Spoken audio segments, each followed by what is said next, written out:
पिछले वीडियो में मैंने आपको बताया था कि लास्ट के 30 to 40 डेज में प्रिपरेशन किस फॉर्मेट में होगा, कितना सिलेबस आपको कंप्लीट करना है और किस प्रकार से आपको कंप्लीट करना है। यहाँ पर आज मैं आपको बताऊंगा कि ये जो प्रिपरेशन आप करोगे लास्ट के 30 to 40 डेज के लिए, उसमें टाइम आप किस प्रकार से मैनेज कर सकते हो। नमस्कार दोस्तों, मैं सौरभ एडिका में आप सबका स्वागत कर रहा हूँ। यहाँ पर आज के वीडियो में हम लोग डिस्कस करेंगे ये जो लास्ट मोमेंट प्रिपरेशन आपको चल रहा है 30-40 डेज का, इसमें आपका स्टडी शेड्यूल कैसा रहना चाहिए, टाइम को किस फॉर्मेट में मैनेज करना है, जिसके लिए जो अगले 30 से 40 दिन का समय हमें मिल रहा है, 30 to 40 डेज को जो टाइम हमें मिल रहा है, इसको दो पार्ट्स में हम लोग डिवाइड करेंगे। सबसे पहला तो वीक डेज वाला पार्ट होगा और दूसरा होगा वीकेंड्स वाला पार्ट। ठीक है, वीक डेज में हम लोग मंडे टू फ्राइडे पढ़ रहे होंगे, जहां पर 6 घंटा हर रोज का हम लोग पढ़ रहे होंगे, और वीकेंड्स में सैटरडे संडे हम लोग पढ़ेंगे, जहां पर 9 घंटा यानी कि 9 आवर्स पर डे का हम लोग पढ़ेंगे। अब आप बोलोगे ये 6 घंटा क्या प्रैक्टिकली पॉसिबल भी है मंडे टू फ्राइडे पढ़ना, और ये क्या 9 घंटे 9 आवर्स पर डे पॉसिबल है, और क्या इसकी जरूरत है? ये सारी चीजें अगले स्लाइड में मैं आपको बताऊंगा। देखो, सबसे पहले हम लोग डिस्कस करेंगे कि वीक डेज में आपका शेड्यूल कैसा रहेगा पढ़ाई करने का। सबसे पहले तो ये पता चल गया हमें कि मंडे टू फ्राइडे 5 दिन हमें पढ़ना है, जो कि वीक डेज में गिना जाएगा। अब देखो, हर एक दिन, ठीक है, ईच डे का टारगेट हमारा रहेगा 6 आवर्स का। ठीक है, जहां पर 3 स्लॉट्स में हम लोग पढ़ाई करेंगे। कितने स्लॉट्स में हम लोग पढ़ाई करेंगे? 3 स्लॉट्स में, और हर एक स्लॉट जो होगा आपका 2 आवर्स का होगा। ठीक है, 2 घंटे का एक स्लॉट होगा। ऐसा 3 स्लॉट्स में हम लोग पढ़ाई करेंगे वीक डेज में, तो कि जो कि टोटल जो है वो 6 घंटे के सेल्फ स्टडी आपका हो जाएगा।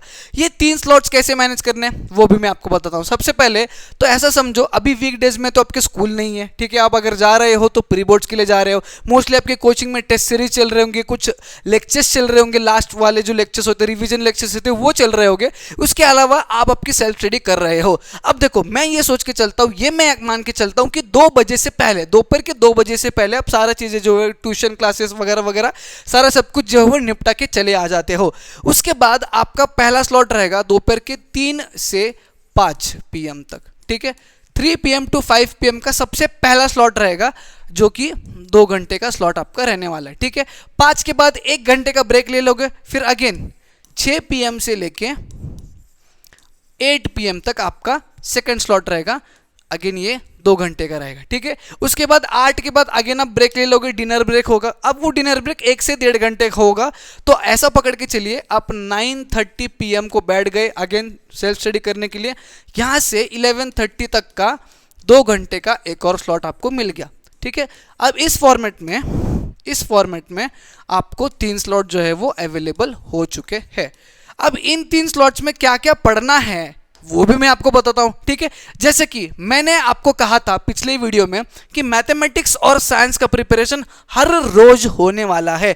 बस लैंग्वेज का प्रिपरेशन और history, political science and geography का प्रिपरेशन जो है वो हर अल्टरनेट डे होने वाला है, जहां पर 3 स्लॉट्स हमारे पास अवेलेबल है। तो व्हाट वी विल डिसाइड कि रात के 9:30 से 11:30 का जो टाइम है, रात को खाना खाने के बाद का जो समय है, यहां पे हम लोग मैथमेटिक्स प्रिपेयर करेंगे। क्यों मैथमेटिक्स प्रिपेयर करेंगे? देखो, मैथमेटिक्स का preparation is all about solving an number of questions. जितने ज्यादा क्वेश्चन सॉल्व करोगे उतना बढ़िया मैथमेटिक्स का प्रिपरेशन होगा।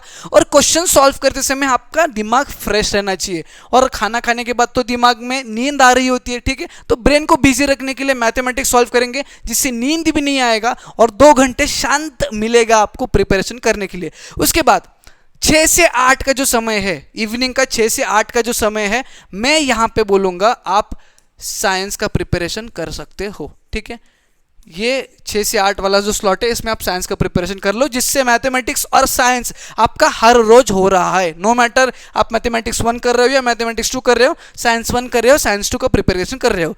अब जो 3 से 5 का समय है, यहां पे आप प्रिपेयर करोगे किसी एक लैंग्वेज को, या फिर हिस्ट्री, पॉलिटिकल साइंस को, या फिर ज्योग्राफी को, यानी कि आपके एसएसटी के किसी एक सब्जेक्ट को। ठीक है, अब यहां पर ये अल्टरनेट डे प्रिपरेशन होने वाला है। क्या होने वाला है? Alternate day preparation. आज अगर आपने 2 घंटे लैंग्वेजेस को दिया है, तो आगे 2 घंटे जो है वो, अगले दिन के 2 घंटे जो है वो आप हिस्ट्री, पॉलिटिकल साइंस और ज्योग्राफी को दोगे। अब मुझे पता है आप ये बोलोगे सर ये 2 घंटे इन दोनों चीजों के लिए कम पढ़ने वाले हैं, तो कैसे मैनेज करें वो आगे मैं आपको बताता हूं। आगे हम लोग डिस्कस कर रहे हैं कि वीकेंड्स में टाइम को कैसे मैनेज करें। अब देखो, वीकेंड्स का टाइम एकदम सिंपल हम लोग रख रहे हैं। वीकेंड्स में मैं ये मान के चलता हूं आपके कोचिंग में हार्डली कोई टेस्ट सीरीज होगा या फिर टेस्ट हो गया, इसलिए आप जा रहे हो, वरना आप घर पे बैठ के पढ़ाई करने वाले हो। तो वीकेंड्स में मैंने आपको टोटल टाइम कितना कहा था? टोटल टाइम मैंने आपको वीक एंड्स में कहा था आप 9 आवर्स का समय दोगे पर डे, ठीक है। 9 आवर्स का समय कैसे देंगे? अगेन हम लोग 3 स्लॉट्स में पढ़ने वाले हैं वीकेंड्स में भी, ठीक है। हर एक स्लॉट में पढ़ाई होगी 3 घंटे की, यानी कि एक स्लॉट आपका 3 घंटे का होगा। कैसा होगा ये एक एक स्लॉट, कब कब पढ़ना है मैं अभी आपको बताता हूँ, ठीक है। 3 स्लॉट की हम लोग बात कर रहे हैं। सबसे पहले स्लॉट की अगर बात करें तो सुबह 9 AM से 12 PM का एक स्लॉट होगा। 9 से 12 का सबसे पहला स्लॉट होगा। उसके बाद 12 बजे आप जो है वो लंच ब्रेक ले सकते हो और अगेन 2 बजे आप बैठ गए, 2 घंटे का ब्रेक आपने ले लिया, तो 2 से 5 2 to 5 PM आपका दूसरा स्लॉट हो गया। उसके बाद अगेन 5 बजे आपने एक ब्रेक ले लिया 1 घंटे का और आप बैठ गए 6 बजे अगेन पढ़ाई के लिए, तो 6 से 9 का एक स्लॉट हो गया, ठीक है। 9 बजे के अब आपने डिनर किया और आप सो गए, मैं ये मान के चलता हूँ। तो 3-3 घंटे का अगर आप स्लॉट देते हो एक एक, तो आपके जो है 9 आवर्स वीकेंड्स में कंप्लीट हो गए हैं।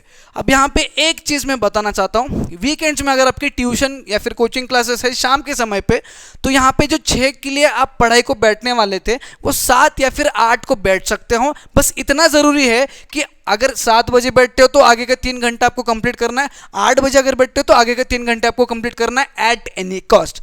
अब कौन कौन से सब्जेक्ट्स को किस किस प्रकार से प्रिपेयर करना है इन 9 घंटे में, वो भी मैं आपको बताता हूँ। सबसे पहले तो सुबह का जो 9 to 12 PM का जो समय है, उसमें what you have to do is किसी भी एक सब्जेक्ट को प्रिपेयर करना है। अब यहाँ पे पिछले स्लाइड में आपको दिक्कत आ रही थी हिस्ट्री, पॉलिटिकल साइंस, ज्योग्राफी और लैंग्वेजेस में, जिसको आपको लग रहा था कि प्रिपरेशन समय जो है वो कम हो रहा है। तो यहाँ पर आपको जो एक्स्ट्रा 3 घंटे सैटरडे के, 3 घंटे संडे के जो मिल रहे हैं, उसमें आप हिस्ट्री, पॉलिटिकल साइंस यानी कि एक subject out of which SST एक रहना चाहिए या फिर लैंग्वेज का कोई एक सब्जेक्ट जो है वो रह सकता है, वो 3-3 घंटे आप यहाँ पे मैनेज कर सकते हो। दोपहर के समय की अगर बात करूँ तो दोपहर को you have to do a revision, आपको दोपहर के 3 घंटे रिवीजन में बिताने हैं।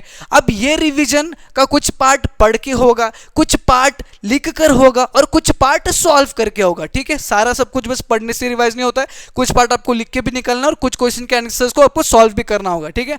अब ये रिवीजन किस चैप्टर्स का करें, किन चैप्टर्स का रिवीजन करना है? वीकडेज में जितना भी आप प्रिपरेशन कर रहे हो उन सारे चीज़ों का जो रिवीजन है वो यहाँ पर होना चाहिए दोपहर को 2 से 5 बजे तक। क्योंकि अगर आप रिवीजन नहीं करते हो तो जैसे जैसे आप आगे पढ़ते जाओगे लास्ट मोमेंट में वैसे वैसे पहला पढ़ा हुआ भूल जाओगे, और अभी के समय पे कुछ भी भूलना हम लोग अफोर्ड नहीं कर सकते, इसलिए ये रिवीजन बहुत ज़्यादा ज़रूरी है। दोपहर के समय पे रिवीजन करेंगे। शाम के 6 से 9 का समय होगा, अगेन यहाँ पे आपको सॉल्व करने हैं PYQs। आपके पास अगर मोस्ट लाइकली 21 है हर एक सब्जेक्ट का, तो मोस्ट लाइकली 21 में से जितने ज़्यादा हो सकते हैं उतने ज़्यादा PYQs फ्रॉम ऑल सब्जेक्ट्स आपको सॉल्व करने हैं। मैथमेटिक्स और साइंस की अगर टू बी स्पेसिफिक बात करूं तो मेरे नोट्स में मैंने 2 टेस्ट पेपर दिए हैं, 2 टेस्ट पेपर दिए जिनको आप सॉल्व कर सकते हो, क्योंकि इन टेस्ट पेपर में 90% ऑफ द क्वेश्चन जो है वो PYQs है। और ये सैंपल नोट जो है वो डिस्क्रिप्शन में मैं दे दूंगा, आप देख के डाउनलोड कर सकते हो।